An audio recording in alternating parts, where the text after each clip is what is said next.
Hello, Internet. This is your favorite mustachioed movie reviewer with B&B Gourmande. I am B&B VeeEight, and we just saw Spider-Man, the new Spider-Man movie. What was it? Spider-Man Brand New Day. Yeah, that's it. Which, famous comic story. Yes, it is. Immediately in my head, I think of Spider-Man One More Day, which is not quite the same thing. No. Definitely not. However, we're here to review that movie for you. And be aware, there will be spoilers. You have a chance to go see this movie by the time this video comes out. So, spoilers will be happening. And we're not going to talk about the movie in chronological order. We're probably going to zip around, but we're going to talk about what we liked, what we didn't like. And then we're going to rate, and then we're going to give you the classic B&B out of 5. Yeah, the out of 5 is probably going to be like a minute or two from the end, 30 seconds, a minute from the end. Yeah, so basically, if you just want the, like, how many stars out of 5, skip to, like, the end of this video. However, I will say this to cut your time short. I recommend the movie. Go see it. Go see the movie. Yeah. It was good. Now to tell you how good. So, things in bullet points that I liked about the movie. Plot was interesting. Cameos were interesting. Spider-Man kind of had some things going on that was interesting. Like, they told a story here, and the story moved along with beats. Yes. And I liked that. They didn't throw too much in, which is things movies do these days. They want to have too many plot threads going on. Yes, I will call out a notorious superhero movie, too many plot threads person, Mr. James Gunn. Now, and the movie I can compare this to is the last Superman movie with Mr. James Gunn. Now, why do I bring that up? That's what I thought was a good superhero movie that's somewhat recent. However, Mr. James Gunn will throw all these plot threads at you all at once. In that movie, you had Mr. Terrific, you had, Green Lantern, you had Hawk Girl, which should have empathized with Superman because she's also technically an alien, but we don't know in that universe. And they had all these things going on. But in James Gunn fashion, they wrap it all up at the end, right? I generally liked that movie as well. However, in this was a Spider-Man movie. The main focus was on Spider-Man, and Spider-Man did Spider-Man things. Yes. Which is awesome if you like Spider-Man, which I happen to do. Yep. Now, as per a usual Marvel movie, if you are a succinct comic book nerd, you will know, like, stuff ahead of time. Like, oh, that's so-and-so from such and such, and I know that person, da-da-da-da. So, do you have any, I gave my bullet points. What are some of your bullet points, Gourmande? So, I liked a lot of the directing and camera work choices. Like, there was a lot that was good there. The way that they cut in the flashbacks were impactful. Like, it was for a purpose. It told emotional beats. It was powerful. It was a good scene. Yeah, like they didn't. Ooh, goodness.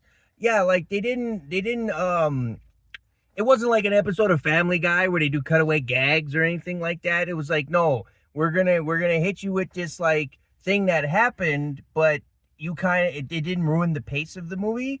So they did it in such a way where it worked. Like, it wasn't. It was per the story, and like it was enjoyable. It didn't take anything away. It only added.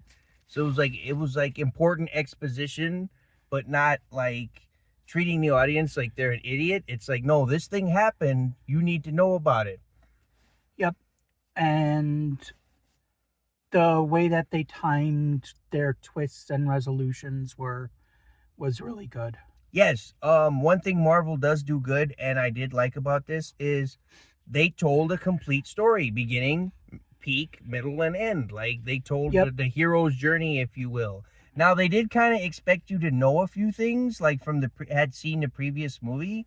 So not to say it's unwatchable if you don't know, but there was a few expectations. Yeah, I think they do a mostly good enough job of explaining it that it's not strictly necessary, but It helped because yeah, they kind of just went like right. They showed little flashback parts, but it was like, do you remember this part from the last movie? Because it was important, and then they like re-hit that beat, and then they kind of brought you up to date. Like they did the thing that's like the Marvel thing you're supposed to do when you write a comic book. Write it as though it's like the person's first comic book, and they don't know. Like you have to reintroduce Spider-Man every time, and they kind of did that a little bit. yep, This version of Spider-Man compared to the last Spider-Man movie that they did with the multiple Spider-Men, this was a lot more gritty. I'll say it was much more New York, much more gritty, much more street. Like they like the friendly neighborhood aspect of Spider-Man was like really exacerbated, but in like an yeah. entertaining way. I like that they did the populace loves Spider-Man in this one because you don't get to see that often. A lot of the Spider-Man media focuses on the parts where, you know, J. Yeah, Jonah Jameson has his crusade against Spider-Man, which and wasn't in everybody this movie at all. hates Spider-Man, Mm-hmm. which was in the last movie. It was. Well, it was in the. Wasn't the last time we saw J. Jonah Jameson in the one with Mysterio? No, he shows up a bit in No Way Home. You're probably right. I'm misremembering. You're most likely right. He did also show up in the one with Mysterio. Yes. Far From Home. Yes, that's the one Far From Home. Yeah. So I don't actually recollect that as well as I probably should. And Gourmand's most likely is right. But yeah. So one of the things that they did is they did in the last, they had cameos in this movie. The one cameo that was like the biggest cameo throughout the whole thread of the movie was the Punisher, Yeah, which was kind of it was a choice. Now the Punisher is my favorite Marvel character. It's hard to call the Punisher a superhero, but the Punisher was impactful in this movie, and the Punisher mattered. yeah. And I think they did an okay job with Frank. Yes, Frank Castle was great. They got the same actor as they did for the miniseries, which I liked that too. That they kept that continuity. That and as someone who that is their favorite Marvel character, I think that actor portrays Frank as well as anybody.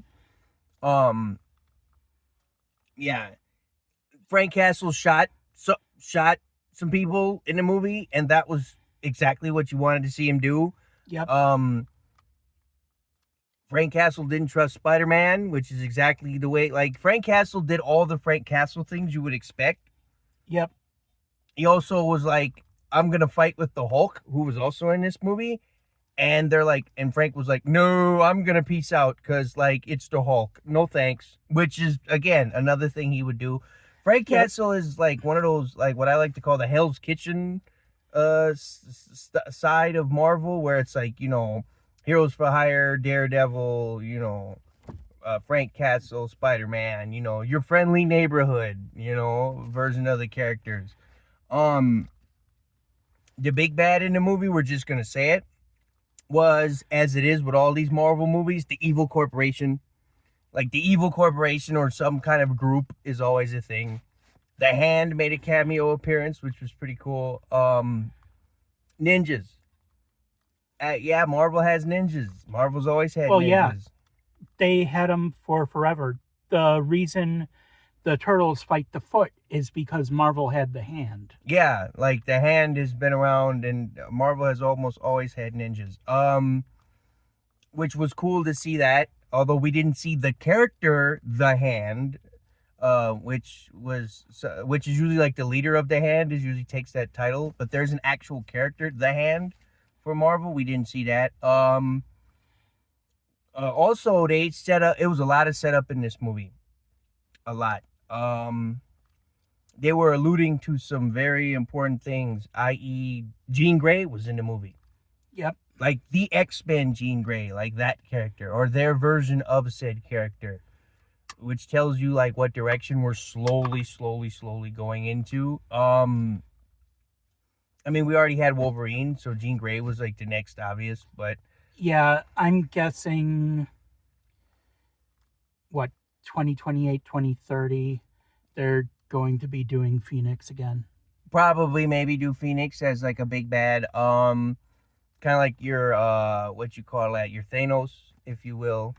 They're already doing Avengers Doomsday, which is weird. Because we've only partially seen Doctor Doom once in the Yeah, Fantastic Four movie when he was like being a creep with Franklin Richards in that movie, which was now that movie was so. Um, yeah.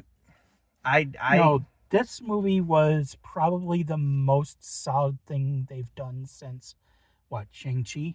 yes, for me yes, I liked Shang-Chi. I also like the Ant-Man movies. Um, the Fantastic Four. I mean, Pedro Pascal is Mr. Fantastic. Sure, why not?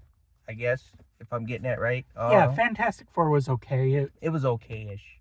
Um, but yeah. So, what did you think about? What did you think about like Jean Grey and the whole X-Men tie-in? Because that was kind of a like when they did the reveal. What did you think about that? Um, I like that they're starting to tie it into this world. Um, but we know that Professor X has not been a thing in this world yet. Nope.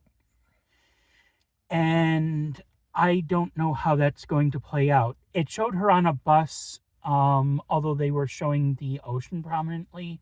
So, like, out to what, Connecticut, Rhode Island, that. Who knows? Like with Marvel, you never know. Yeah, but, like, it was very, wooded country esque. So maybe they were trying to hint at her going up to Westchester, but, like. Right.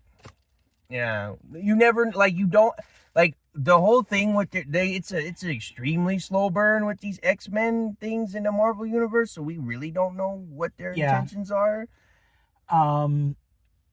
We know that from the previews for Doomsday, we know that they're going to start showing up, but that one is multiverse, so it's not going to be. Yeah, because the Fantastic Four movie was like in its own self-contained like second Earth.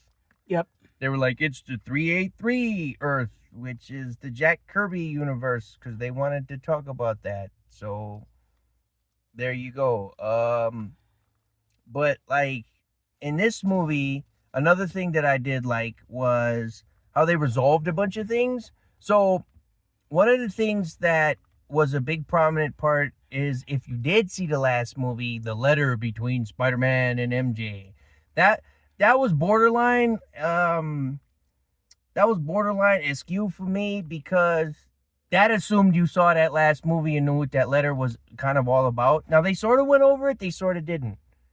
But then there was some big plot points with that letter, and it was weird. But like I said, that was the one part where they kind of like wanted you to have already known what had happened in the last movie, although they did spoon feed it to you.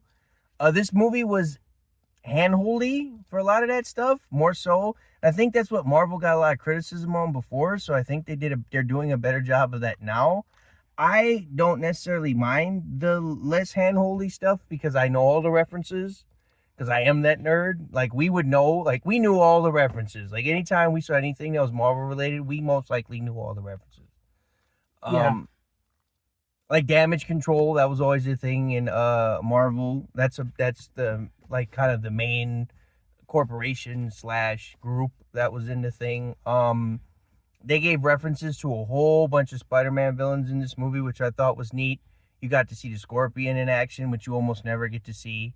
They made references to Shocker.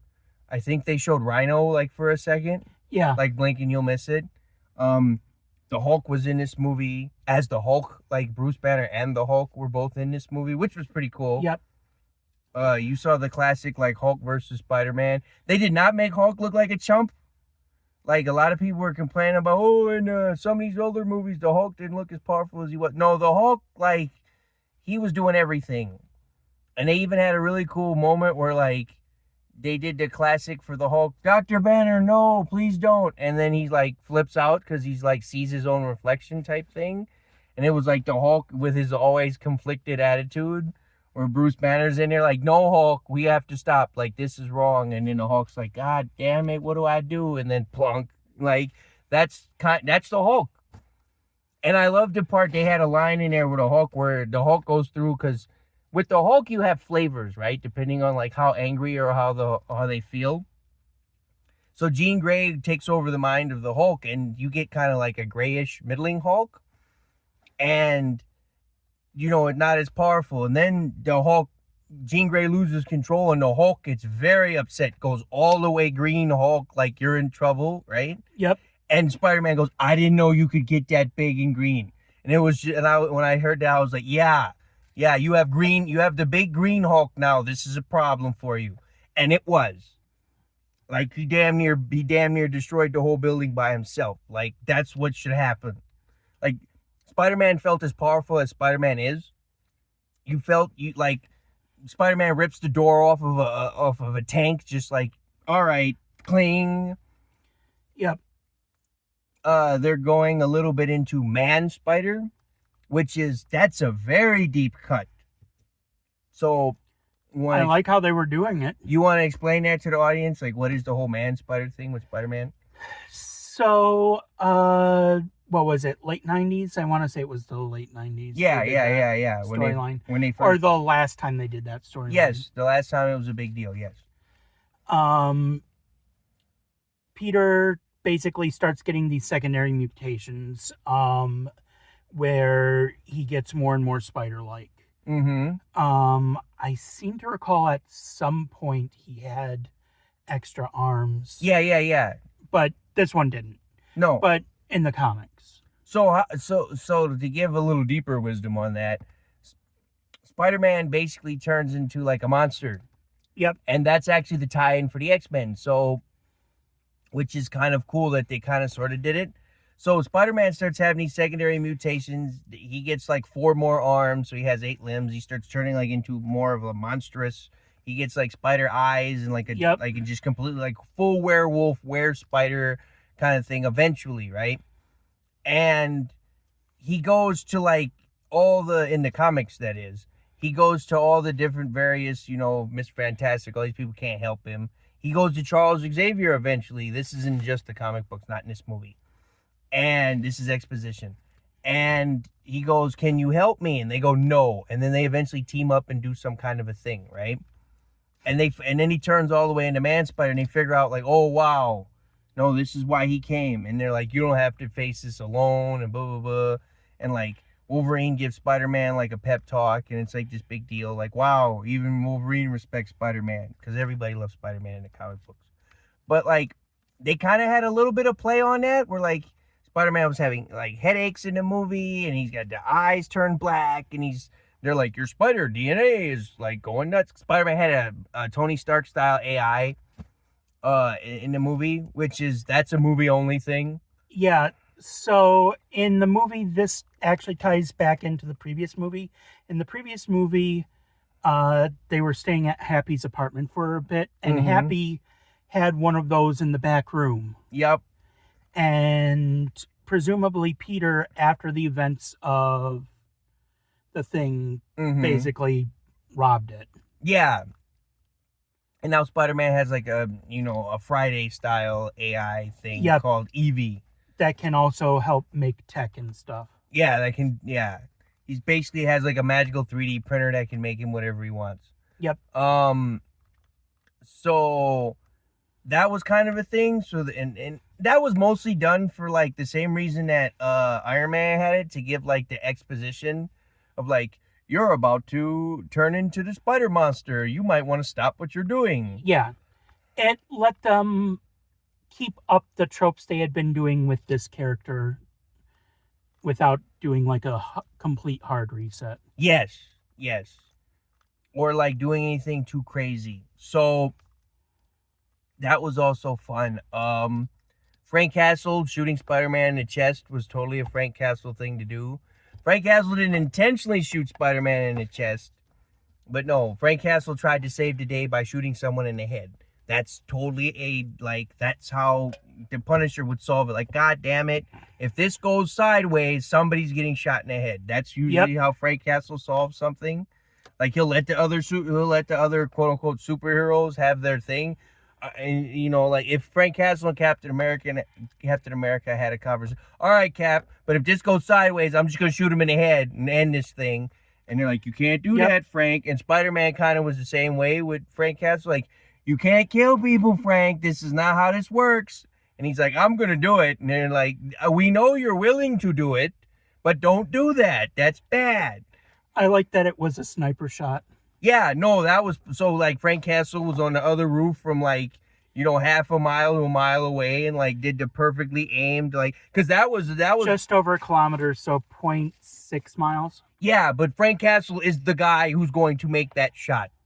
Like Frank Castle, possibly Iron Man, possibly Captain America. Like they showed off Frank Castle's like marksman skills in the movie, which is perfect because Frank Castle, if you know anything about the Marvel Universe, is he's not a super anything, like he's just a guy, but he's like ultramarine, you know, frogman, every military distinction.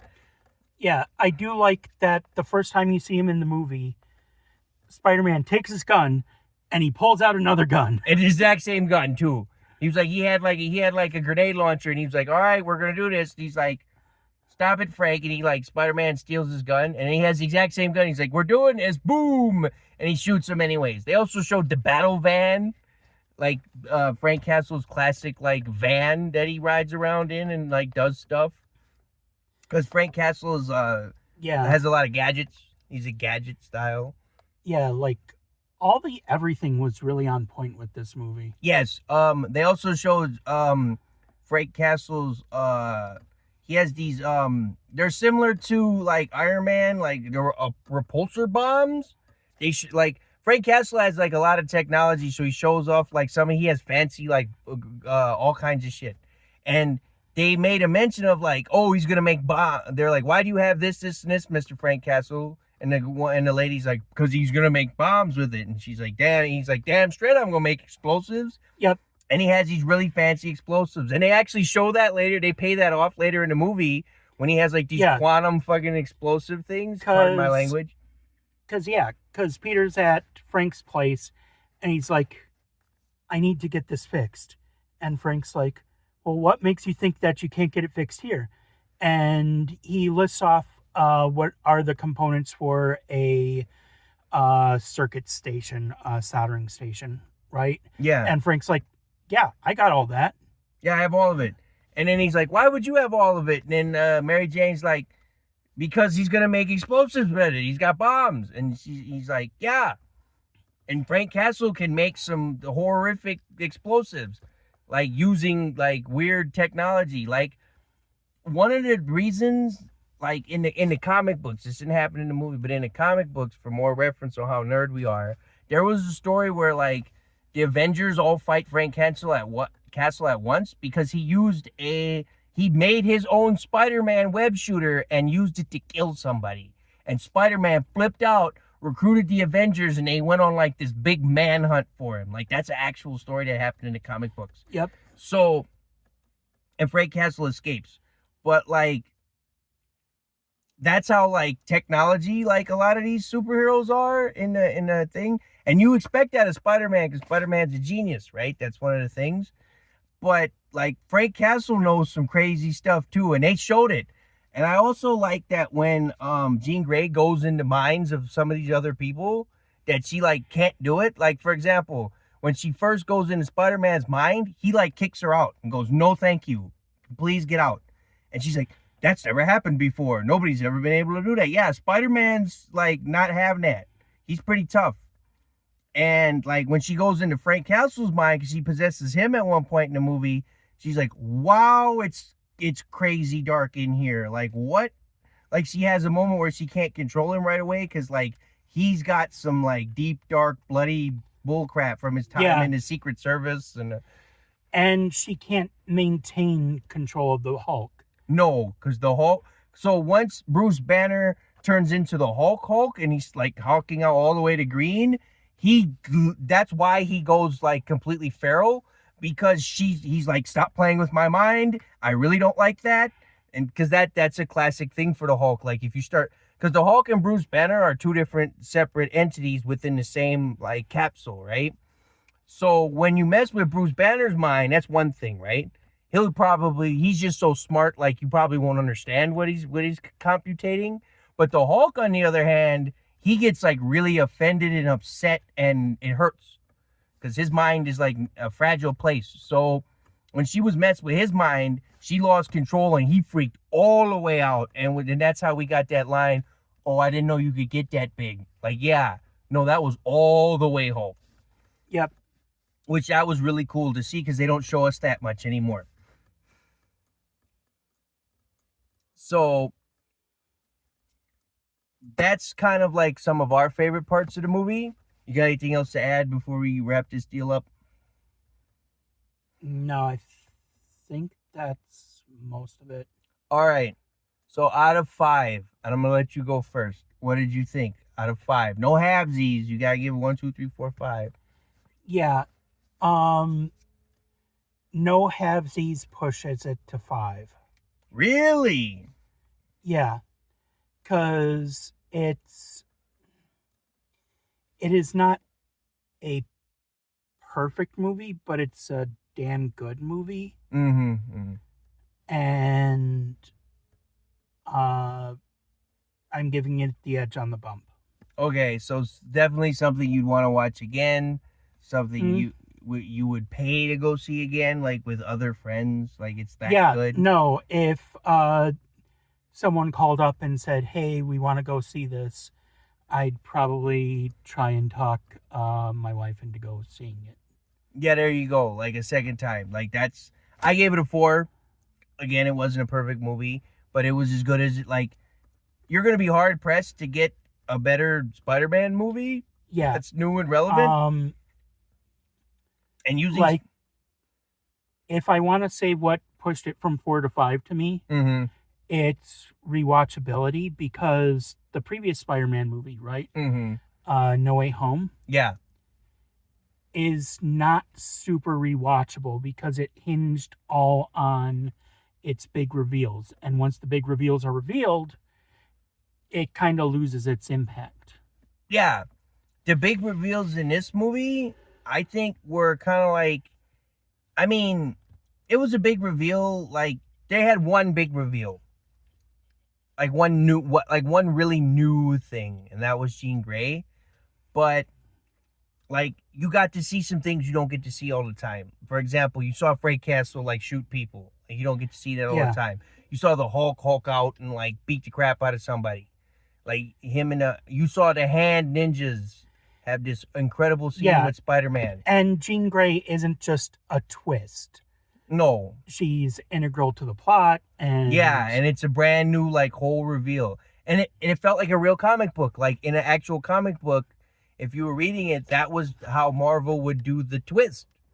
So like, I think they had somebody write this like a comic book, and it really did feel that way in the plot. The way they did the plot, it felt very Marvel. In the best ways, like the Marvel Comics ways. Which is why I liked the movie. Which is the other side of the coin from the Ryan Reynolds Green Lantern movie. Yes, that horrible piece of business. Because that movie was also very comic book, but in the kind of the bad ways. Yeah, it did all the hokey parts without any of the like, do you care? You know what I'm saying? Like Kilowog was in that movie. But if you don't know who Kilowog is, it doesn't matter. Like they gave you a bunch of things that only like the really nerds would know. So in the Green Lantern movie, I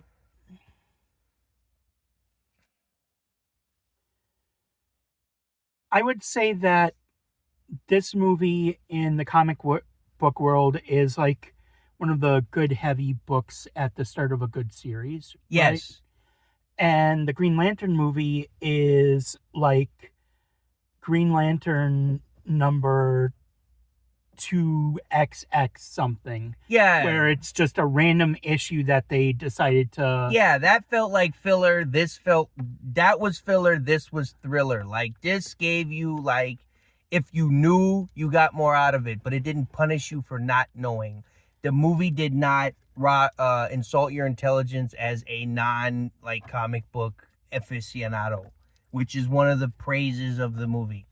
You don't have to know anything about Spider-Man, other than he can do whatever a spider can. Like, that's all you really have to know. If you saw the last movie, it was a plus for you. If you knew all the references and the nuances, it was a plus for you. They rewarded you for being a loyal viewer. Which is what you want out of any good series of movies, is that you want to reward the viewers with sprinkle a little something new, sprinkle a little something old. It's like a wedding, something old, something new, something borrowed, and something blue, right? You want that kind of stuff because you want to reward your viewers for constantly watching all the things.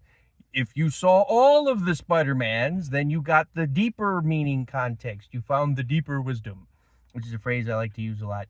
So yes, I gave it a 4. Gourmande gave it a 5. I think the movie was totally rewatchable and great. I would love to know what my friends thought about the movie because they're just as much as comic book people as we are. Yep. Tell us in the comments what you thought of the movie, and we're getting the heck out of here. It's closing in on midnight. So you folks have a great rest of your day. Go see this Spider-Man movie. We are highly recommend. Yep. All right, that'll do it. 3, 2, 1, boop.